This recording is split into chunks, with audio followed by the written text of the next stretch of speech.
In this assessment, we're given two SN2 reactions and asked which is going to be faster.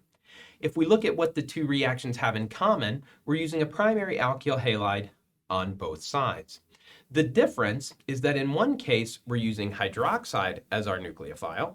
We can draw out the Lewis structure of hydroxide, showing that it has 3 lone pairs on oxygen and a negative charge. And in the other case, the nucleophile is water.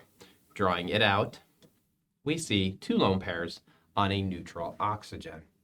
We know that the negatively charged hydroxide is a stronger nucleophile. It's more likely to attack more quickly. Therefore, it will give the faster SN2 reaction than the neutral oxygen that is present in the water molecule.